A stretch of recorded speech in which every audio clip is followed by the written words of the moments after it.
as obras do nosso patrono. E hoje quem vai conversar conosco é o nosso companheiro Jair Ricardo. E o assunto, na verdade, são aspectos importantes, né, sobre a vida de Leon Denis. E o texto que nós recebemos aí, a entrada, ele faz parte, ele está contido no livro Leon Denis, O Apóstolo do Espiritismo, que é de Gaston Luce. E o título é Infância e Juventude. Logo na primeira linha, as duas primeiras palavras, ficou meio estranho, parece que está em francês misturado com alemão, né?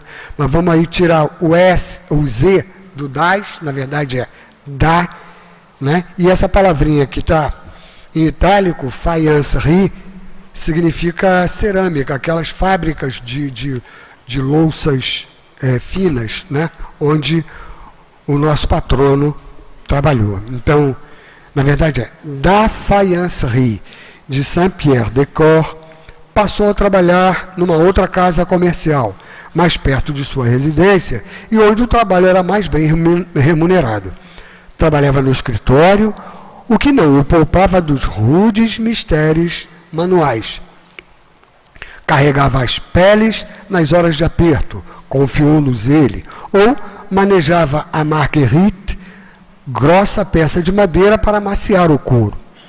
Seu pai acabara de obter da administração das estradas de ferro uma aposentadoria mínima e só se ocupava com suas fiscalizações de trabalho muito irregularmente. Nessa época, recaiu em parte sobre seus ombros a obrigação de atender às necessidades de seus pais, que já estavam velhos, e para isso se entregava a trabalhos constantes com uma energia sem esmorecimento. Obrigado a ganhar, durante o dia, meu pão e o de meus velhos pais, disse ele, consagrei muitas noites ao estudo, a fim de completar meus conhecimentos, e daí data o enfraquecimento prematuro de minha vista. Na casa Pillet, uma das empresas de couro mais importantes da região central, logo observaram a viva inteligência e os excepcionais méritos do jovem empregado. Agora, ele se ocupava com a correspondência e a contabilidade.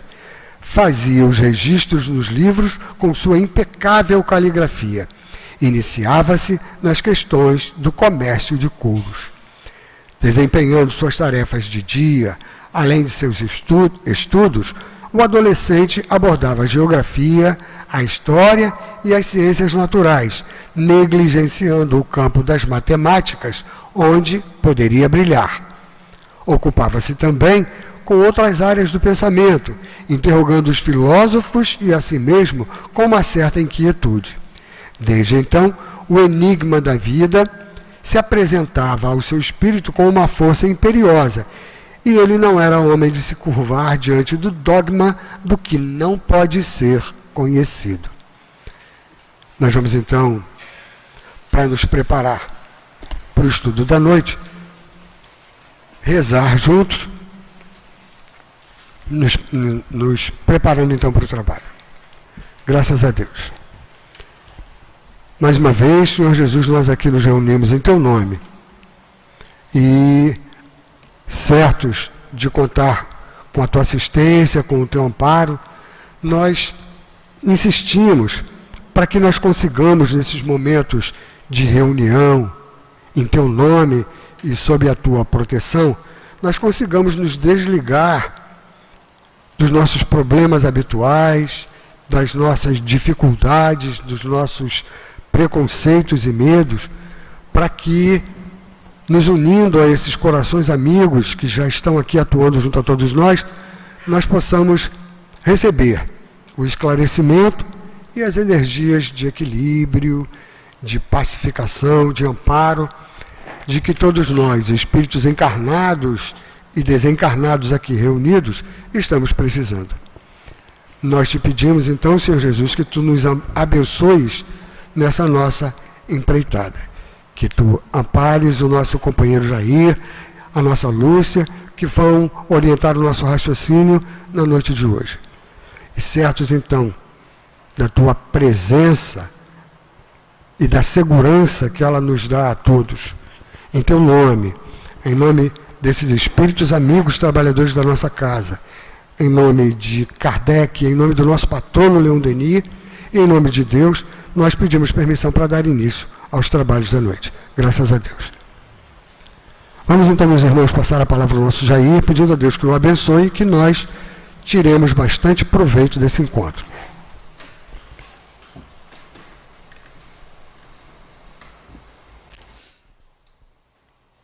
Prezadas irmãs e prezados irmãos, boa noite.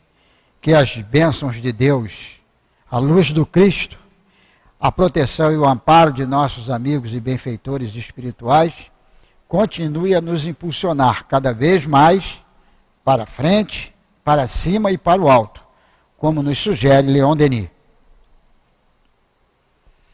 Existem algumas tarefas, ou melhor, toda e qualquer tarefa vai exigir da criatura uma capacidade, uma dinâmica, algum conhecimento sobre aquilo. A pior coisa, às vezes, quando temos que fazer algo de improviso com o qual não estamos acostumados. Algumas tarefas exigem mais de nós do que outras. E a tarefa desta noite de falar sobre o nosso Leon Denis é uma dessas tarefas que exige de nós, de qualquer um de nós, não só um conhecimento, mas até mesmo, eu diria assim, uma capacidade para abordar o assunto. Capacidade essa que eu tenho que confessar a vocês. Eu não tenho. Então, vamos tentar conversar sobre o nosso patrono dentro do nível que eu pude alcançar. A história está recheada de nomes de homens e mulheres, mulheres e homens, que muito trouxeram para a humanidade, em todos os campos da ciência, da filosofia, das pesquisas. Nós vamos sempre encontrar esses companheiros. Naturalmente, tivemos alguns casos em que a pessoa é conhecida, a criatura foi conhecida não pelo que fez de melhor, mas pelo que fez de pior, que foi o que se sobressaiu. Mas no nosso caso hoje, nós vamos nos referenciar àqueles que realmente cooperaram de forma profunda, dinâmica, objetiva e clara para o alavancamento da humanidade. E dentre essas personalidades, seria impossível falar-se sobre doutrina espírita sem conhecer Leon Denis. E por estranho que possa parecer, o Leon Denis em alguns locais ainda é realmente, colocando a palavra de volta, um estranho desconhecido. Um ilustre desconhecido. Tem pessoas que não têm noções muito claras, objetivas, não conheceram, ainda não foram capazes de buscar e saber quem foi este personagem. A doutrina espírita, ela tem na figura de Leon Denis, eu considero, na minha pequenez, o papel preponderante de Leon Denis dentro da doutrina espírita, o mesmo que Paulo de Tarso teve para o cristianismo nascente. Explico-me. Com a morte, a crucificação de Jesus, os apóstolos, aqueles que conviveram diretamente com o Cristo, continuaram lá uma obra, mas do lado de lá, o Cristo percebeu que só com Pedro, Tiago e os demais, o cristianismo estava correndo algum risco. E convoca nada mais, nada menos que o Paulo. Na doutrina espírita aconteceu algo razoavelmente parecido. Com o desencarne de Allan Kardec, houve uma série de fatores e circunstâncias na Sociedade Espírita Parisiense, não vamos tratar disso. E quando o Leon Denis assumiu a Sociedade Espírita Parisiense, ela estava, por assim dizer, vamos usar uma expressão moderna, até não muito agradável, bem caidinha. E ele conseguiu realavancar tudo aquilo. Não podemos nos esquecer que existe uma mensagem em obras póstumas que quando Kardec indaga do Espírito da Verdade, se ele falhasse, como é que ficaria o Espiritismo? E ele disse, não, já tem outro preparado. O plano espiritual não diz que é Leon Denis, mas dá quase para se ver que alguém que poderia substituir, como de fato fez, não por falha de Allan Kardec, mas pelo seu desencarne, que esse alguém seria realmente nosso querido Leon Denis.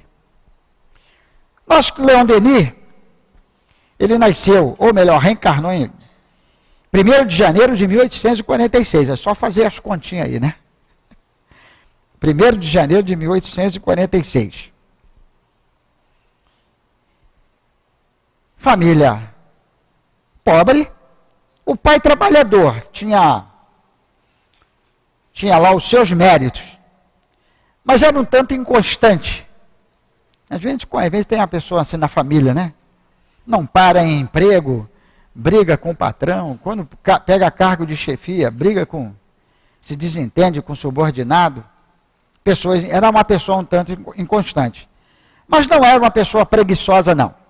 Não era necessariamente uma pessoa desse jaez, não. Ele era trabalhador. E aí não adianta você perguntar, mas como é que o Leon Denis reencarnou exatamente numa família com tanta dificuldade? Quando você começa a fazer um levantamento dos grandes vultos, você descobre que ele realmente reencarnou numa família que tinha dificuldades. Ou seja, eu acho que eles mesmos já não pedem a moleza das facilidades, não. E há uma personagem espiritual que, quando ia reencarnar, a personalidade feminina, ela, pelos seus méritos, suas conquistas, podia ter reencarnado como uma musa. E ela dispensa toda essa beleza e diz, eu vou para a Terra para cuidar de crianças e órfãos. Eu não vou para lá para participar de concurso de beleza. Então não precisa nada dessa beleza toda, esse corpo, não. E vem, como diz o outro, né? Alta, magra, meio esguia, aquela coisa toda, sem chamar a atenção. E os nossos instrutores, né? Nós poderíamos dizer que Allan Kardec passa a ser uma exceção, talvez pela missão específica a qual ele estava imbuído. Mas nós vemos isso no Leon Denis, vemos isso no Chico, vemos as histórias do Divaldo, né? No interior da Bahia. E descobrimos que realmente são espíritos que vêm com responsabilidades e parece que para que ele se fortaleça, ele já vem cercado de dificuldades, onde ele tem que se superar. E foi exatamente o que Leon Denis fez. Superação.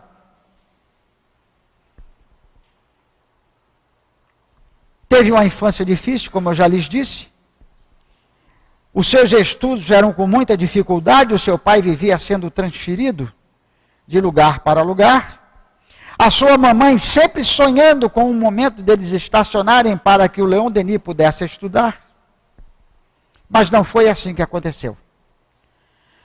Eu considero o Leon Denis não só como profundo filósofo, conhecedor das mazelas e das belezas humanas, um autodidata, inconteste, alguém que superou todas as dificuldades educativas, estudando com a própria mãe e por si só. Tendo com isso, inclusive, que também trabalhar, não vou colocar os empregos, os trabalhos que ele teve que fazer, ele se está lá, lembrar o da Casa da Moeda, limpar moedas. Eu até penso, às vezes, quando eu vejo essa passagem de Leon Denis, eu fiquei pensando, meu Deus, se eu tivesse que passar por uma dessa, eu desencarnava antes do tempo. Com as minhas alergias respiratórias, eu não resistiria àquilo não aguentaria muito tempo. Mas estava lá, no critério, a gente sabe que o espírito já sabe, está consciente de que vai passar por isso. Há a famosa passagem que ele começa a juntar suas moedas para comprar algo que ele queria, precisava, e depois é confiscado pela sua mamãe. Nos diz aqui o biógrafo que se a mãe soubesse né, o trauma e a tristeza que estava trazendo para ele, ela não teria feito. Mas ele coloca na sequência que ele supera tudo isso sem problema nenhum. Já se percebe no histórico do espírito a personalidade forte, mas humilde e evangelicamente comportada. Evangelicamente comportada. Isto não é fruto de premiação gratuita.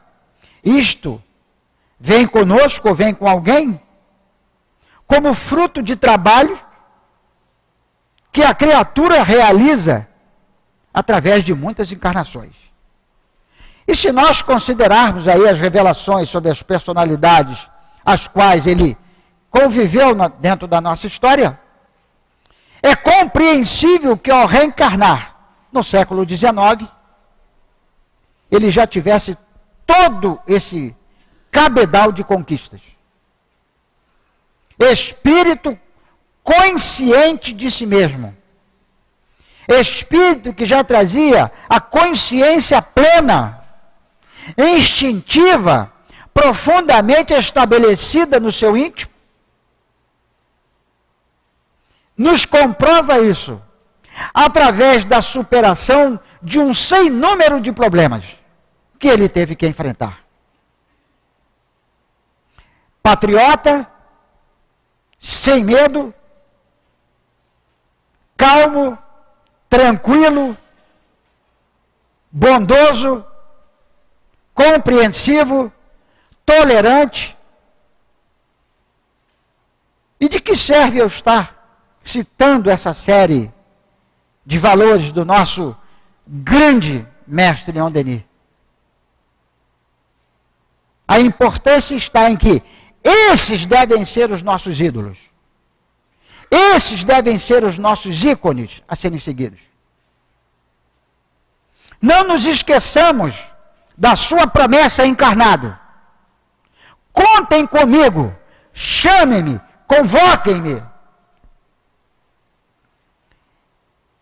E aí eu lembro-me, comparo com a própria colocação de Jesus.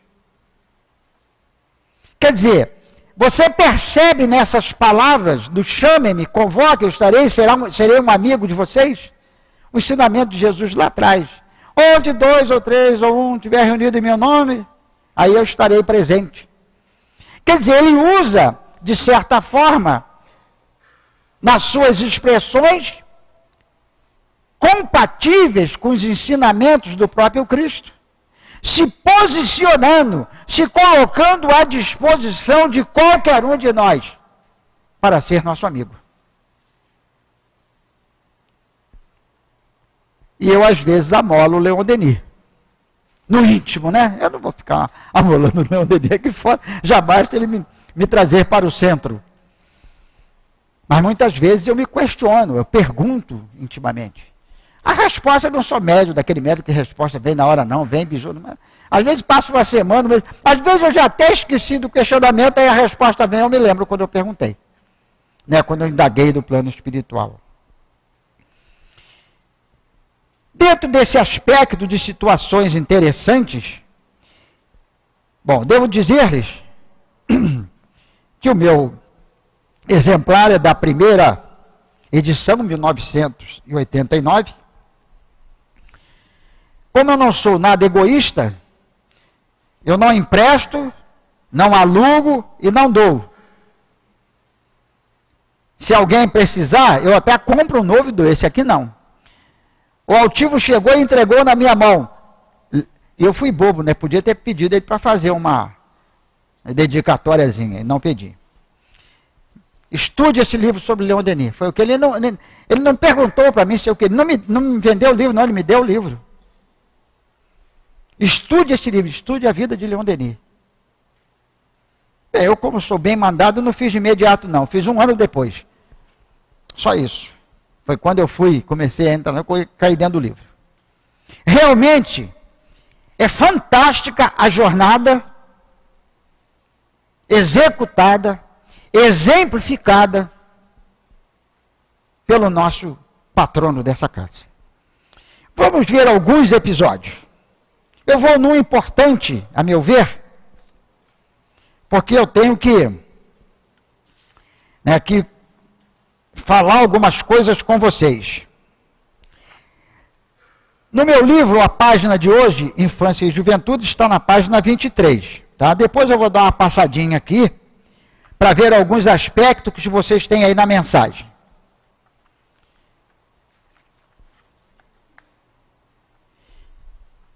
Em 1870,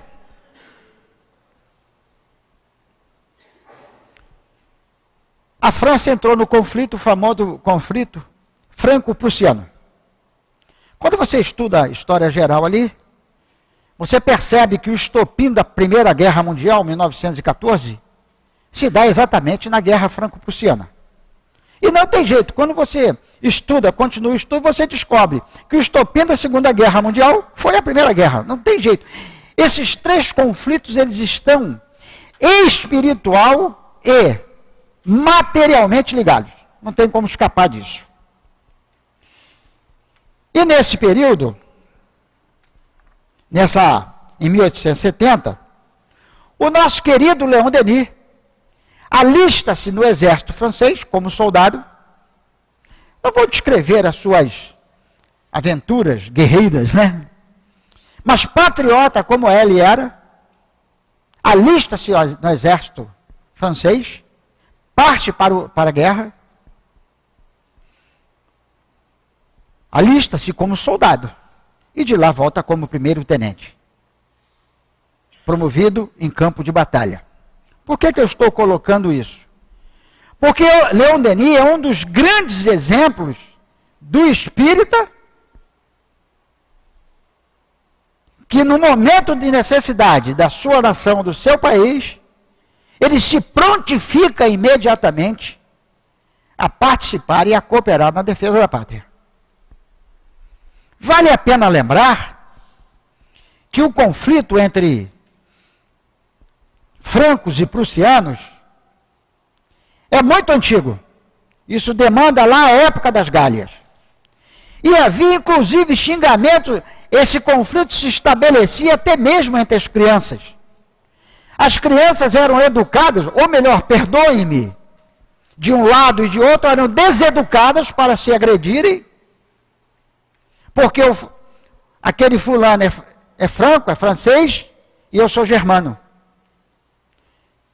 Já se cultuava uma ideia equivocada de que a raça germânica tinha predominância sobre as demais. Já havia esse ranço transitando de forma meia inicial no seio da sociedade, que é o que vem eclodir na Segunda Guerra Mundial. E lá estava o nosso querido Leon Denis.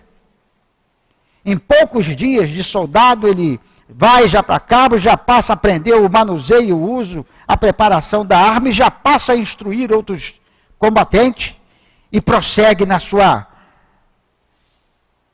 tarefa de militar do exército francês.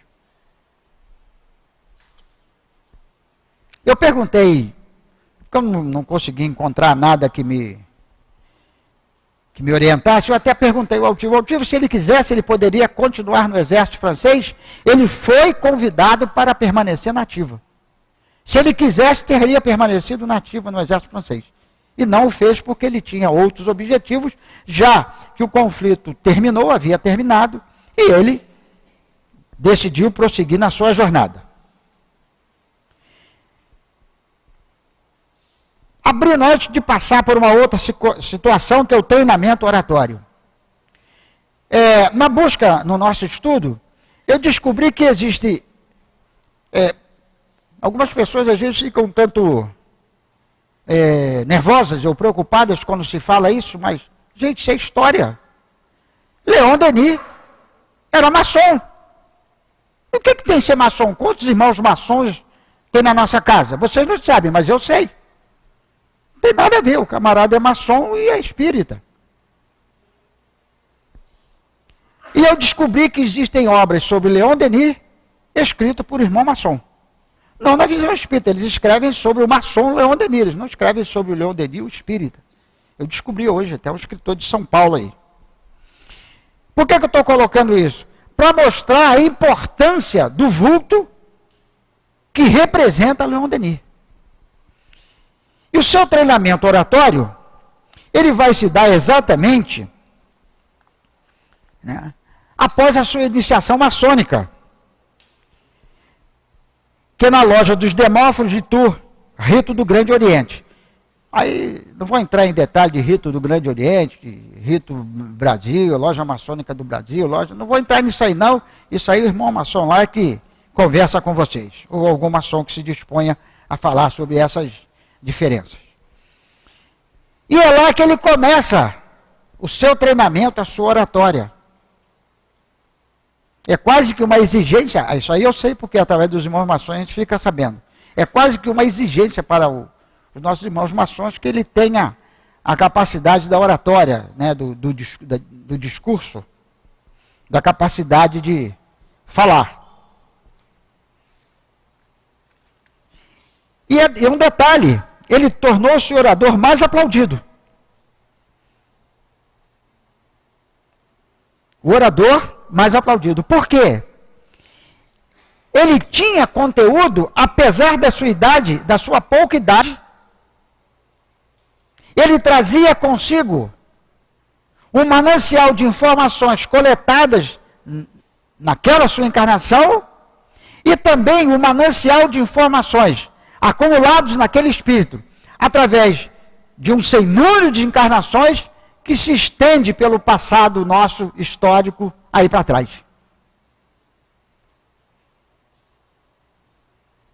Que beleza a gente poder falar de alguém que tem um histórico desse.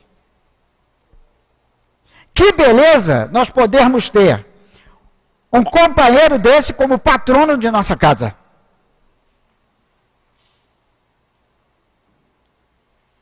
A mensagem da sexta-feira, dia 28, foi isso, 28.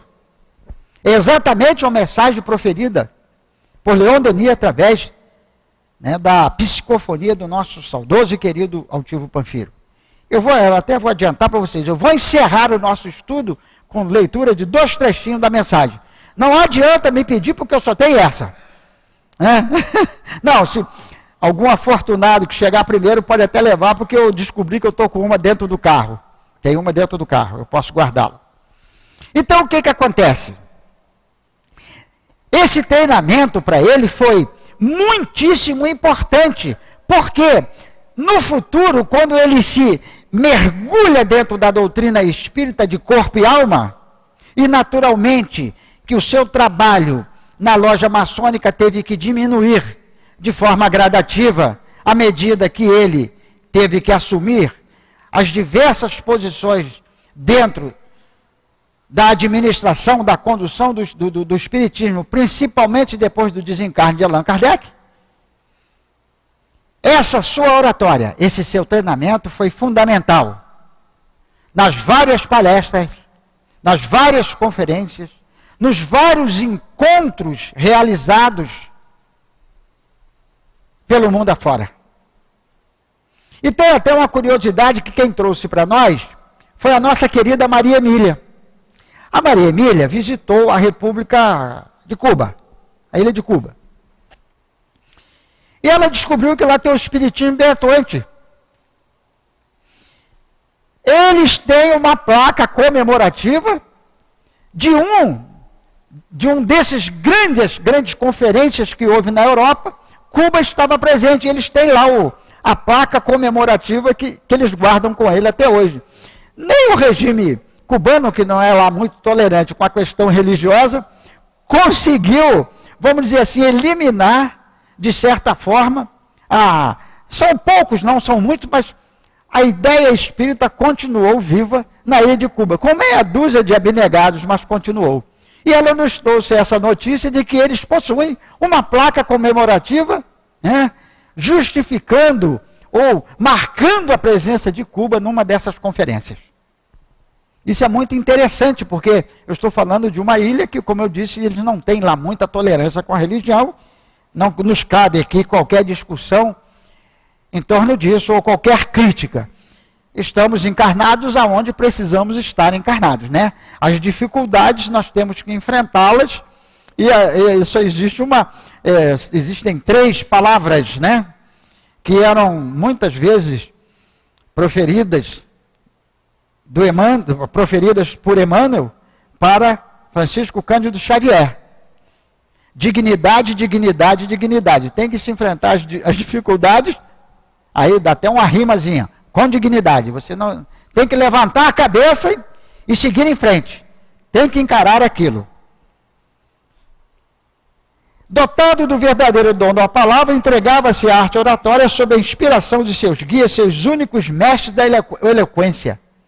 Ou seja, a mediunidade do nosso Leon Denis já estava estabelecida, já estava aflorada. Trabalho, coragem, esperança, repetia-lhe Sorella, eis qual deve ser tua divisa. Vamos trazer isso para nós. Trabalho, coragem, esperança. O que ela repetia para o nosso Leon Denis deve ser também o nosso lema, a nossa preocupação. Não tem outro jeito. É a única forma que existe para desatolarmos os nossos pés do atoleiro da matéria. Precisamos alçar as nossas asas num voo espiritual, sideral, o universo afora. Estamos presos a coisas que o Leon Denis mostra para nós que não tem mais a menor necessidade de se preocupar com isso. Precisamos de algumas coisas para a nossa sobrevivência física. Naturalmente ele precisava, ele trabalhava, sustentou os seus pais, estudou à noite sacrificando a sua própria visão.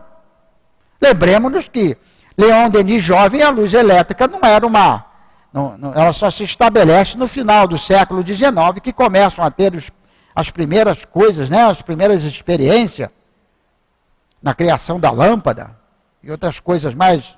A eletricidade já era até conhecida. Então o que acontece? Quando nós vemos essa sugestão de Sorella para Leon Denis, nós temos que nos conscientizar de que ao sermos convocados para um trabalho nesta casa, nós temos que ser coerentes com o nosso chefe. Não tem jeito. E ela prossegue. Amigo, é preciso consagrar todos os lazeres ao trabalho espírita, ao estudo. É preciso, principalmente, te habituares a defender e esclarecer nossa doutrina. Não que devas, a partir de hoje, falar dessas coisas a todo instante. Não. É preciso, porém, que estejas corajoso, preparado, em silêncio, para a hora solene, que não te deve surpreender, mas te encontrar preparado. Olha o incentivo, olha a motivação, te prepara. Não é o que a gente ouve quase que o tempo todo de Antônio de Aquino, Dr. Herman, Baltazar. Baltazar, então, só fala em vamos que vamos embora. Eu estou cansado, dá mais um passo. Mas eu continuo cansado, mas vamos dar mais um passo. Porque nós precisamos caminhar. Vamos ver uma outra circunstância do nosso Leon Denis. O apostolado. O ano de 1882 marca, em realidade, o início de seu apostolado.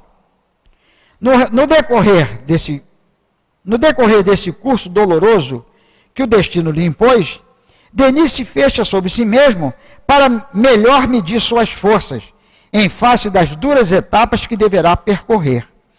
Assusta-se por não se sentir em boa forma para travar um tal combate. Nós nos assustamos. O simples fato de ter que falar sobre Leon Denis estava me assustando desde que o Hélio marcou. Não foi desde a hora que o Hélio marcou, porque eu ainda não sabia qual era o assunto. Mas quando eu tomei conhecimento do assunto, a minha cabeça já começou a girar. Como é que eu vou falar sobre o chefe? Como é que eu vou falar sobre o patrono? Aí, de repente, me veio aquela ideia. Refere-se ao patrono e, ao mesmo tempo, conversa com os nossos irmãos e irmãs a respeito do modelo a ser seguido e a aplicação do que ele foi nas nossas vidas. É uma forma muito fácil da gente entender. Mas ele se preocupava. Por quê? Aliás, a Ana Lúcia que está aí, Ana Lúcia queria que eu fizesse 3 viagens esse ano. Eu falei, não, eu não queria fazer nenhuma. Ela conseguiu me pegar e me botar numa viagem. E só vou porque eu posso pegar trem e ônibus, senão não fosse de carro eu não ia. Ela me deixou lá. Aí eu não tive, o coração não permitiu que eu dissesse, não vou fazer. Pela família eu não iria, porque eles ficam preocupados de eu estar andando de trem e de ônibus. Ah, meu Deus do céu, mas preocupação de família é assim mesmo. Tudo bem. Não, porque você está com 72 anos, você já passou mal várias vezes. Mas eu agora não estou passando mal. Se passar mal agora vai ser para desencarne, não vai ter mais passar mal não. Então, há essas preocupações. Então, a preocupação do Leon Denis também tem que ser uma preocupação nossa. Por quê? Preocupação. Preocupação não é aquela coisa que nos escraviza e nos faz parar. Preocupação, ela deve existir no sentido da dinâmica que você vai impor às tuas ações. A preocupação não é aquela que a gente senta ali, bota a mão no queixo, tipo a imagem, o pensador lá dos gregos, e fica ali. Né? Não é isso. A preocupação, ela vai existir na nossa vida, mas ela tem que ser uma mola, uma alavanca no sentido de impulsionar o nosso dinamismo. E foi isso que Leon Denis fez. É isso que ele continua fazendo até hoje. Agindo de forma dinâmica. E nós precisamos ser dinâmicos. Imagine, hoje alguma pessoa que possa, porventura, estar frequentando a nossa casa pela primeira vez, deve dizer, mas vem tão pouca gente num centro pequenininho, então eu os convido a comparecer em qualquer reunião de sábado ou quarta-feira, em qualquer dos horários, aí a sua ideia vai mudar completamente. Imaginem vocês, se nós, aí eu estou falando de nós, trabalhadores da casa, cada um, não estou me referindo a mim, ao Hélio, a Rosângela, ao Joaquim, os diretores da casa, não, da Larossa, aqueles que têm, vamos dizer, pontos-chave de trabalho na casa, eu me refiro a todos nós, sem exceção. Imaginem vocês se cada um de nós não aplicarmos uma dinâmica em relação àquilo que nós fazemos, se arrumar, se aprontar, pensar em estar na casa espírita, eu tenho que estar lá hoje eu vou lá que eu preciso tomar um passo, eu vou lá hoje que eu tenho que dar um passo, eu vou lá hoje que eu preciso ouvir alguma coisa. Imagine se essa dinâmica não existisse em vocês, se nós teríamos a reunião. Imagine se com a dinâmica de vocês não tivessem se preocupado em se preparar, se arrumar, não sei o quê, pegar o carro, alguns pegam um trem, outros moram mais perto, vêm a pé. E está convidativo andar nessa rua, né? Está convidativo. Eu vinha cedo para o centro, eu falei, Fátima, eu só vou depois das 6 horas, porque esse sol está muito quente. Eu tenho ainda aquela tendência de muito calor, me dá dor de cabeça, eu não quero estar tomando dipirona, não. Porque aí se eu tomar dipirona, aí começa aquela coisa, eu acabo dormindo. Então, eu não quero tomar dipirona. Então, o que acontece? Essa dinâmica, ela se estabelece de alguma forma, ou numa forma relativa em cada um de nós. Na mínima ação, no mínimo esforço que a gente empregue para que esta entidade, para que este centro, para que toda a estrutura continue funcionando, nesse momento nós estamos agindo de forma coerente com o nosso patrono e de forma paralela às suas ações. Naturalmente que um dia nós vamos estar num patamar, numa envergadura espiritual, que as nossas ações, não serão ações tão simples, serão ações que vão exigir de nós muito mais raciocínio, muito mais esforço, muito mais boa vontade, muito mais dinâmica, mas nós estamos treinando para chegar lá. Vejamos uma outra circunstância.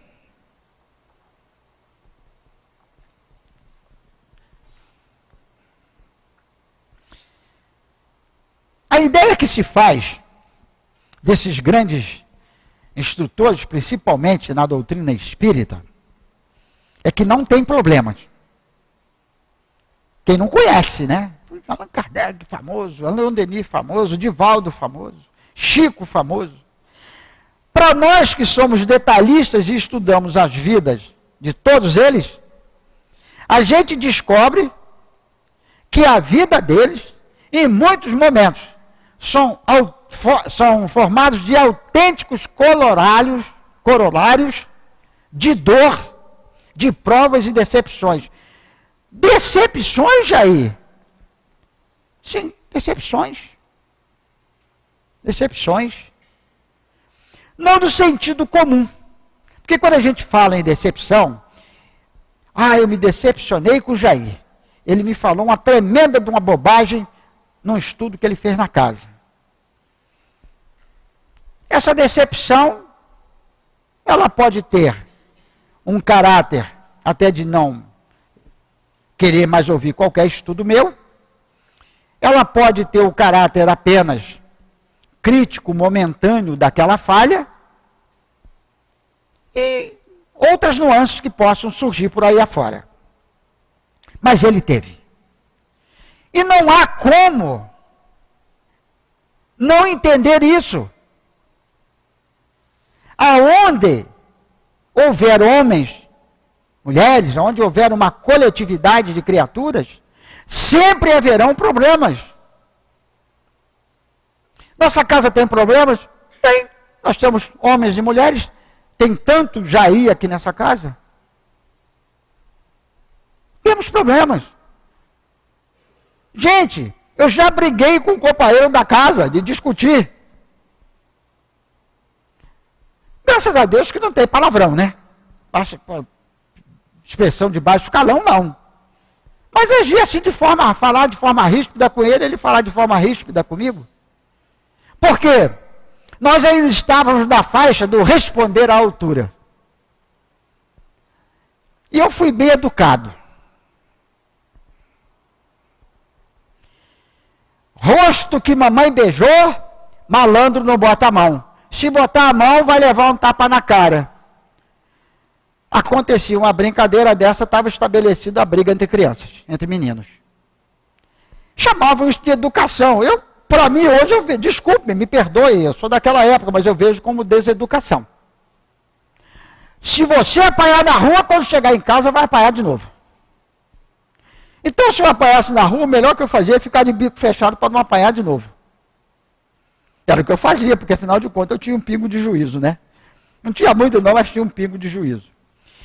Então vejam vocês, as decepções, elas surgem porque nós temos criaturas, que somos todos nós, que temos as nossas preferências, as nossas escolhas, muitas vezes o nosso atavismo.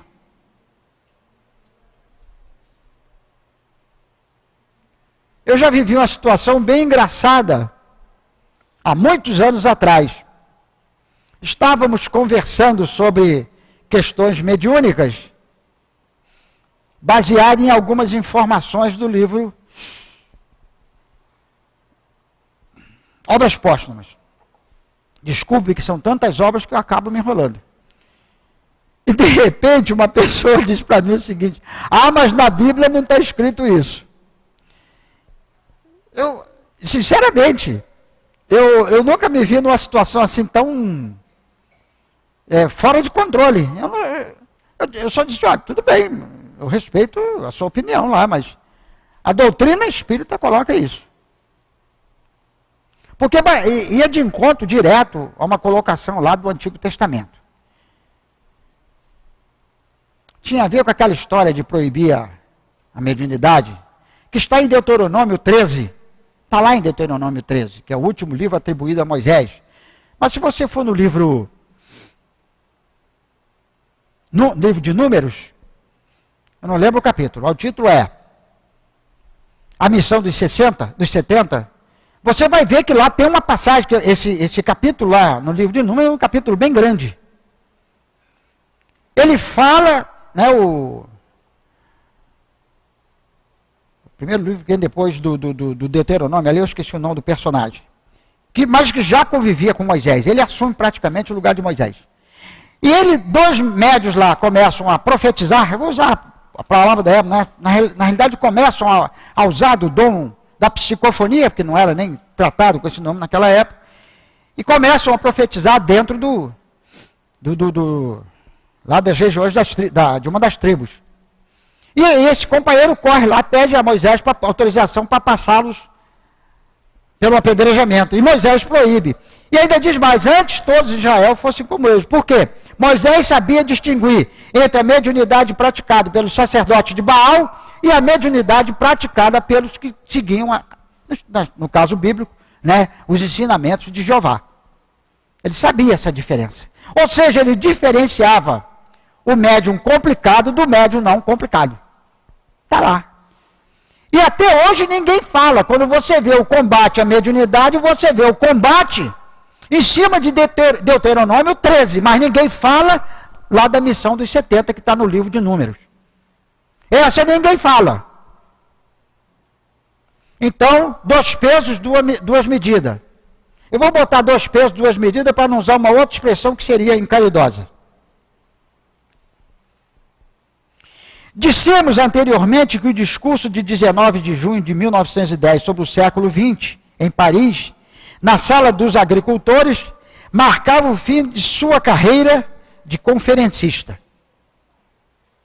Ele estava, em 1910 ainda, viveu 17 anos. Né? Eita espíritozinho, né? Para ser imitado, para ser, desculpa, mas até para ser invejado. Tadinho de invejado, né? Mas tudo bem. Não é totalmente exato, porque de Genebra ele foi a Marsella, onde falou numa reunião particular. Depois foi a Charles, na Saboia, onde a pedido de alguns amigos espíritas falou para uma assistência mais ou menos cosmopolita.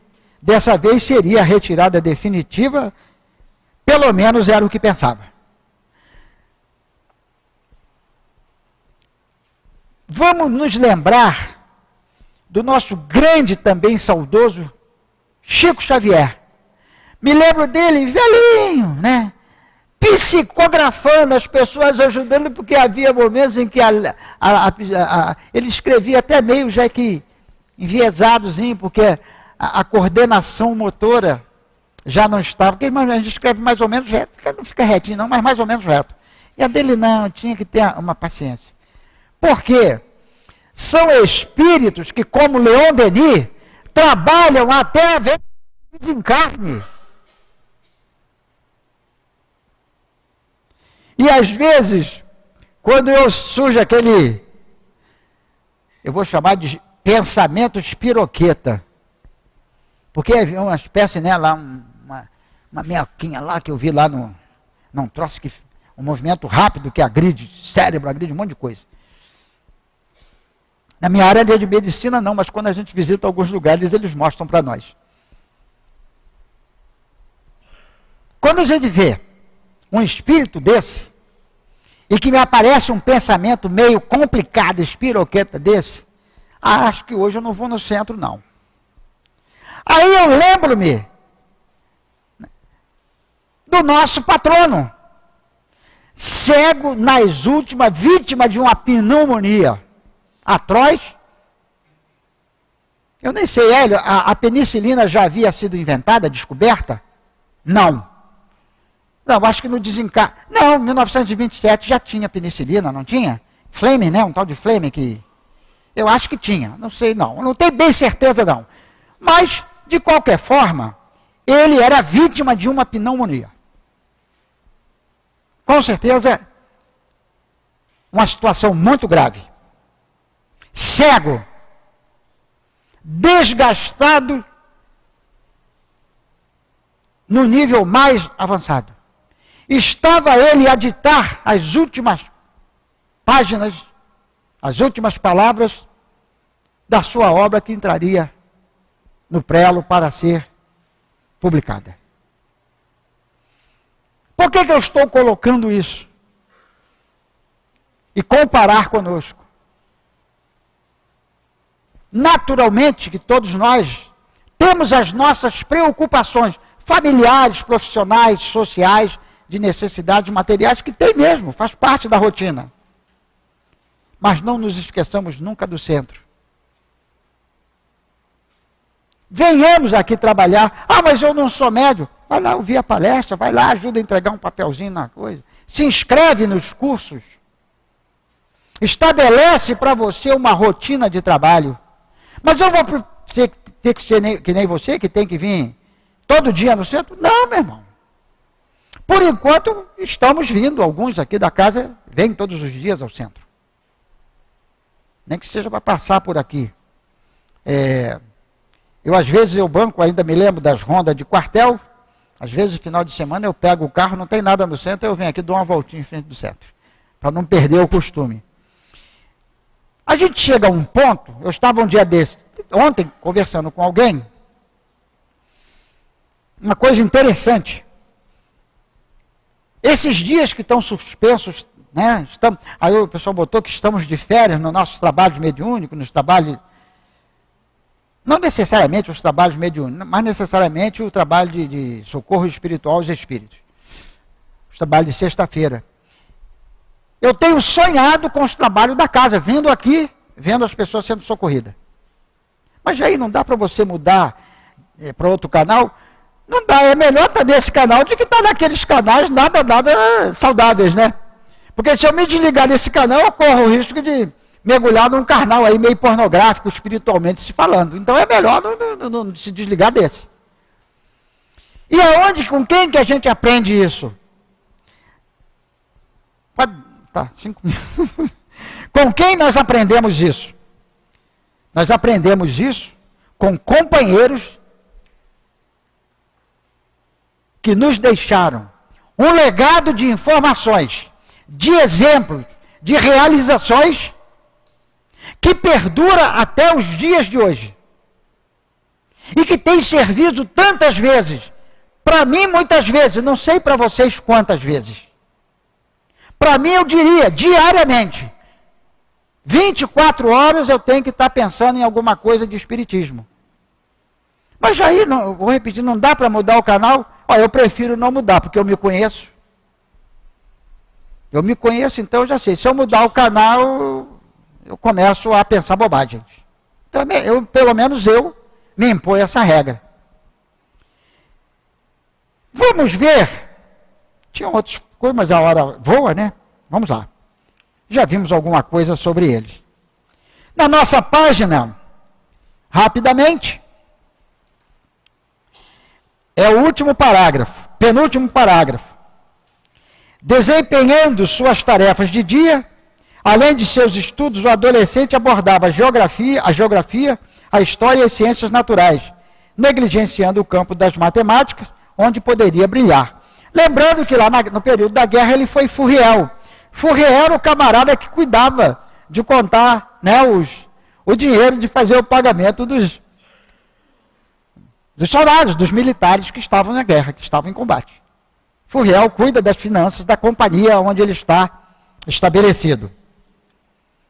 E nós vamos ver o trechinho da página que eu falei com vocês, do nosso querido Leon Denis, página essa que foi lida, foi feita a reflexão sobre ela, na última sexta-feira do ano, no dia 26/8, que é como disse o nosso querido Hélio, não era a prece de encerramento do ano, porque não era o último dia, mas era a prece de agradecimento pelo ano de realizações, de amparo, de socorro que a nossa casa teve e que nós todos, por extensão, tivemos também. Eu vou começar por trás para encerrar com a outra parte que me interessa. Que cada um dos trabalhadores que aqui está não espere nem se desculpe através das faltas dos outros. Palavras de Leon Denis. Vitória e queda pertencem aos seus proprietários. Todos serão vitoriosos na doação de serviço. Estava falando isso agora há pouco. Vamos trabalhar, vamos fazer. Todos perderão preciosos pontos na espiritualidade, na perda de horas que deveriam ser dedicadas ao bem. Gente, a coisa mínima, a mais simples, a mais, sei lá, aparentemente sem necessidade, mas é alguma coisa boa que possas fazer por alguém, faça. Faça. Não deixe de fazer. E aí ele coloca: trabalhemos, irmãos, trabalhemos. Com Jesus temos a força do amor. Com Kardec a força do conhecimento. Com o livro dos Espíritos que se espalha a mancheias, temos a força do conhecimento. Claro, não poderia ser de outro modo. Mas com o trabalho repetiremos a força do amor, dada e ensinada pelo Cristo. Caminhemos, irmãos. Lembrando que a pergunta 918 do Livro dos Espíritos, Evangelho 17:6, se não me engano, acho que é isso, 17:3, vai falar sobre os caracteres do homem de bem. E se eu conheço uma personagem que eu poderia enquadrar dentro da pergunta 918, e dentro do Evangelho, capítulo 17, item 3, essa personagem é o nosso querido patrono, o nosso querido Leon Denis. Que ele permaneça também junto conosco, como ele sempre se predispôs, e que possamos todos nós absorver os seus ensinamentos, os seus exemplos, as suas atitudes, transformando a nossa vida numa expressão, num reflexo do que ele foi. Porque o nosso mundo está precisando de criaturas que ajam, que atuem desta forma. Não precisaremos, naturalmente, ser famosos como ele foi. Podemos fazer isso no anonimato da nossa vida, da nossa casa, do nosso trabalho, do nosso dia a dia, na condução, no mercado, no banco. Muitas vezes aquela conversa, né? Quando a conversa é útil, você vê, não está afim de ouvir falar mal de ninguém, nem do político mais comprometido, e você às vezes tem que estar ouvindo. Até nessa hora, você pode aplicar os exemplos de um companheiro como esse. E como eu disse e repito, que ele cada vez mais nos intua para que possamos caminhar segundo a sua própria solicitação, sugestão, para frente, para cima, para o alto. Que Deus nos abençoe, Jesus permaneça em nossos corações. Em um 2019 muito bom, muito amplo, de muita conquista espiritual e até mesmo material para todos nós. Muita paz. Nós agradecemos ao nosso Jair, que Deus o abençoe e que ele esteja aqui conosco em outras oportunidades de trabalho. Agora é o momento dos passes, durante os quais a Lúcia vai comentar 2 itens do Evangelho segundo o Espiritismo, do 2º capítulo, Meu Reino não é deste mundo, os itens 5 e 6, colocados sob o título O Ponto de Vista. Nós não vamos ler os 2 integralmente, porque são textos longos, são textos do Sr. Allan Kardec. Nós vamos ler o item 5 e ouvir depois o comentário durante os passes. Nos diz então o nosso Evangelho, o ponto de vista. A ideia clara e precisa que se faz da vida futura dá uma fé inabalável no futuro, e essa fé tem consequências imensas sobre a moralização dos homens, visto que ela muda completamente o ponto de vista sobre o qual eles encaram a vida terrestre. Para aquele que, pelo pensamento, se coloca na vida espiritual, que é indefinida, a vida corporal não é mais que uma passagem, uma curta estada em um país ingrato. As vicissitudes e as atribulações da vida não são mais que incidentes que ele recebe com paciência, porque sabe que são de curta duração e devem ser seguidos por um estado mais feliz. A morte nada tem de assustador. Não é mais a porta para o nada, mas a porta da liberdade que abre para o desterrado a entrada de uma morada de felicidade e de paz. Sabendo que está em lugar temporário e não definitivo, ele aceita as inquietações da vida com mais indiferença, e disso resulta para ele uma calma de espírito que lhe suaviza a amargura. Pela simples dúvida que possua sobre a vida futura, o homem dirige todos os pensamentos para a vida terrena. Incerto quanto ao futuro, consagra-se ao presente. Não entrevendo bens mais preciosos que os da terra, ele é como a criança, que não vê nada além dos seus brinquedos. E, para obter esses bens, o homem faz de tudo. A perda do menor desses bens é um desgosto profundo, um descontentamento, uma esperança perdida, uma ambição não satisfeita, uma injustiça da qual ele é vítima. A vaidade ou o orgulho ferido são, da mesma forma, tormentos que fazem da sua vida uma angústia sem fim e, assim, voluntariamente, ele se entrega a uma verdadeira tortura de todos os instantes. Tomando seu ponto de vista a partir da vida terrena, no centro da qual ele está colocado, tudo ao seu redor toma vastas proporções. O mal que o atinge, assim como o bem dirigido aos outros, tudo adquire aos seus olhos uma grande importância. O mesmo ocorre àquele que está dentro de uma cidade. Tudo lhe parece grande. Os homens que estão em altas posições, assim como os monumentos. Porém, tão logo ele alcance o alto de uma montanha, homens e coisas vão lhe parecer bem pequenos. Assim acontece com aquele que encara a vida terrestre do ponto de vista da vida futura. A humanidade, como as estrelas do firmamento, se perde na imensidão.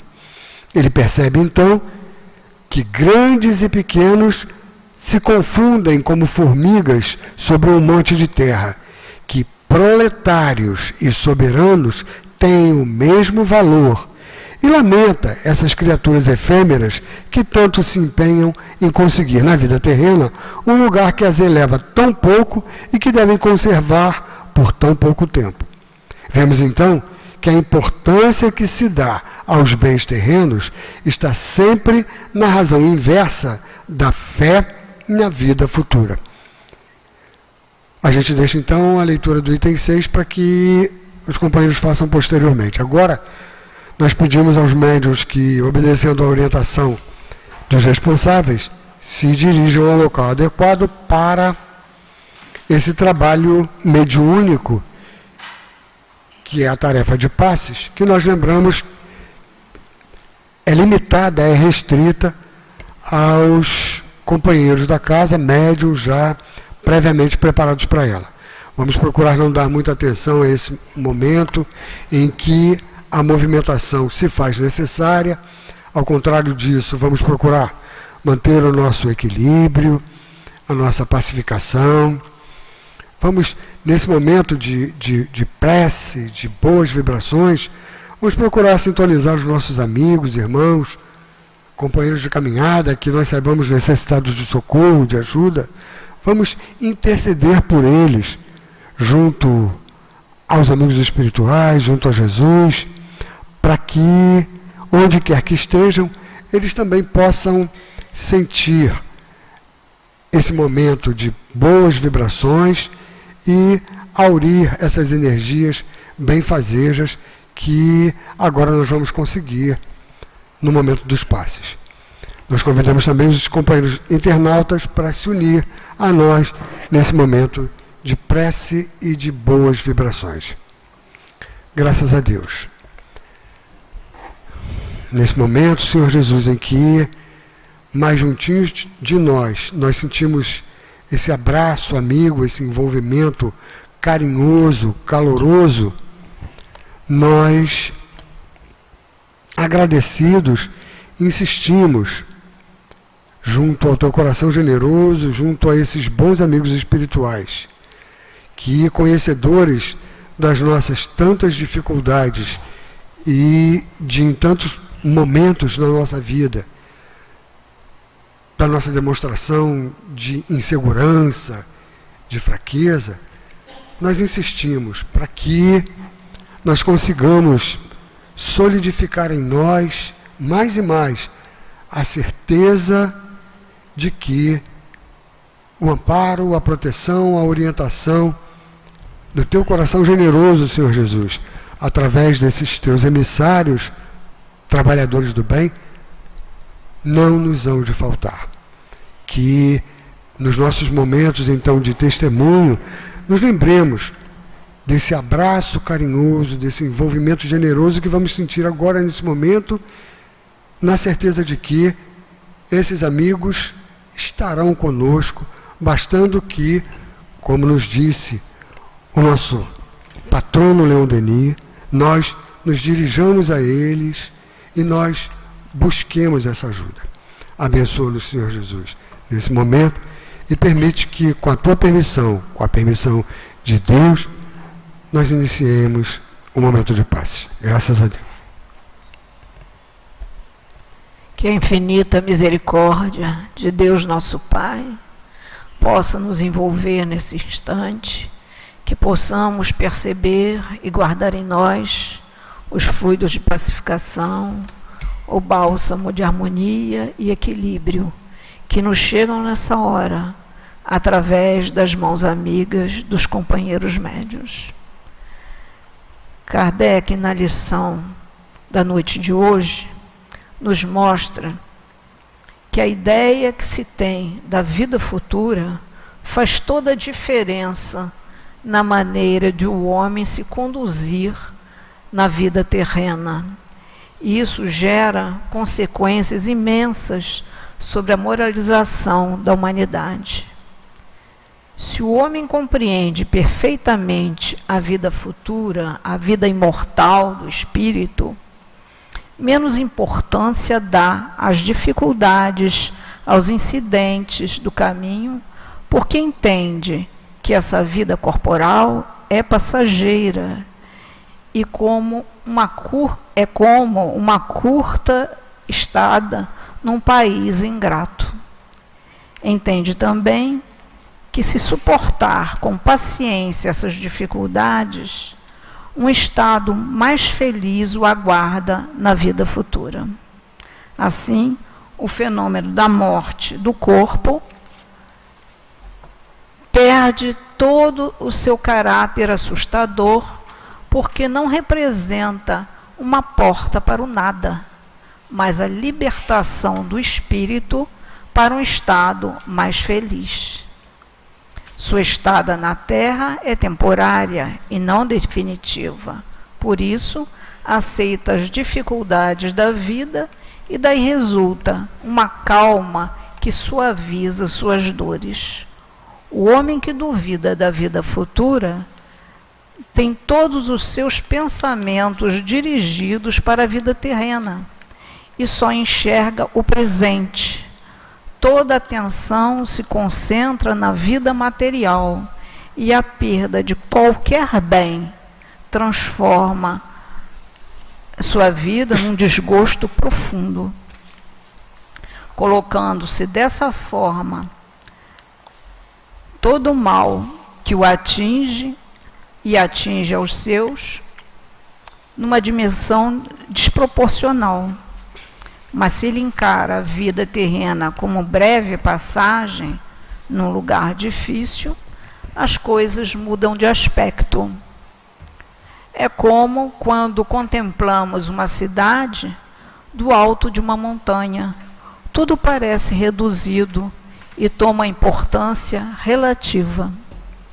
Então, compreendemos que a importância que se dá aos bens da terra está na razão inversa que se tem na fé, na vida futura. E lembraríamos Jesus, quando disse: vim para que tivessem vida, e vida em abundância. Essa é a vida futura.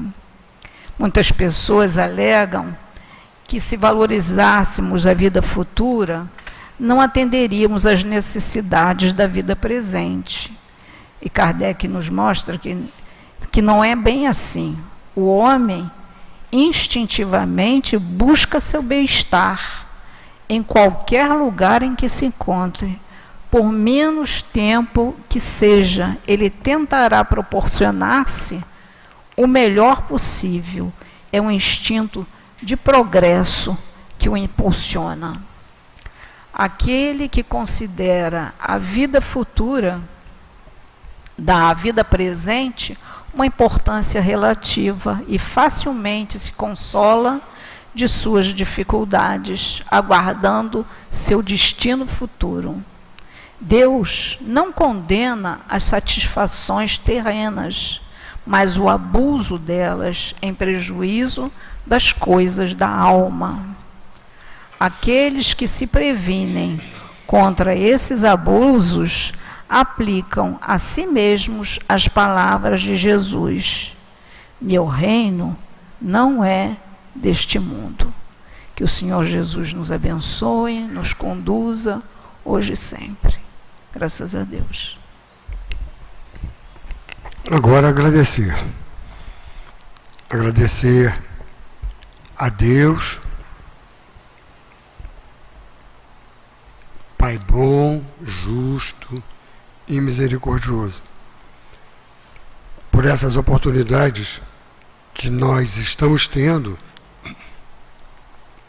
de melhor compreender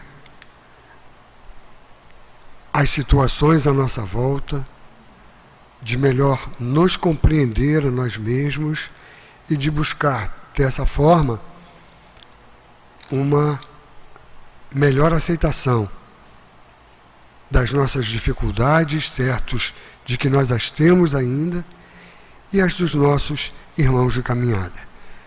Agradecer, Senhor Jesus, do teu coração generoso, insistindo para que nós aqui nos reencontremos em outros momentos de estudo e de trabalho em teu nome. Agradecer a equipe incansável de amigos espirituais queridos, trabalhadores da nossa casa. Agradecer ao nosso patrono, Leon Denis, ao nosso mestre Allan Kardec, pedindo a todos, para em nome de Deus, podermos considerar encerradas as nossas tarefas de estudo e passes da noite de hoje. Que Deus nos abençoe, nos ampare a todos. Graças a Deus.